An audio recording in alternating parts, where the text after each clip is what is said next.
ভিডিওতে ভিউজ না আসার কারণ কি?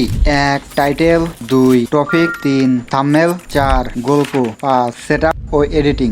একটা চ্যানেলে ভিউ না আসবে, ভিডিও আপলোডের স্টার থাকে না। তো কিভাবে ভিউ আনা যায় সে বিষয়ে আজকে আমরা জানবো। তো বেশি কথা না বাড়িয়ে চলুন ভিডিও শুরু করা যাক। 1 টপিক, আপনি কোন বিষয়ে ভিডিও বানাবেন তা সঠিকভাবে নির্ধারণ করা, যেমন ব্লগ, শর্ট ফিল্ম বা এআই ভিডিও। আপনি যে কোনো একটির ওপর চ্যানেল নির্বাচন করুন, তাহলে আপনার চ্যানেলের ভিউ বাড়বে। 2 টাইটেল, আপনার ভিডিও ইন্টারেস্টিং করতে টাইটেল নির্ধারণ করুন, যেটা অল্প সময়ের জন্য। আর এই টাইটেল হলো মেন ভিডিওর জন্য, যেটা দেখে মানুষ বুঝবে ভিডিওর মধ্যে কিছু আছে, যা যা দেখতে পাবে তা ইন্টারেস্টিং ভাবে তুলে ধরা, উপস্থাপন করা। 3 থাম্বনেল, ভিডিওর খুব গুরুত্বপূর্ণ হচ্ছে থাম্বনেল। থাম্বনেল দেখতে সুন্দর হতে হবে, ভিডিওতে কি আছে তা বুঝাইতে হবে। এক থাম্বনেলের যেন বুঝতে পারে ভিডিওর ভিতর কি কি আছে। পরবর্তীতে থাম্বনেল কিভাবে বানাবেন তা নিয়ে ভিডিও দেব দ্রুতই। 4 গল্প, আপনি যে ভিডিওটি বানাবেন তা গল্প আকারে লেখা, যেন শুনতে অনেক ভালো লাগে বা মানুষ আগ্রহী হয়, তারা বুঝতে পারে এই গল্পের মধ্যে কিছু আছে। আর এই গল্পটা আপনারা খুবই ভেবেচিন্তে বানাবেন।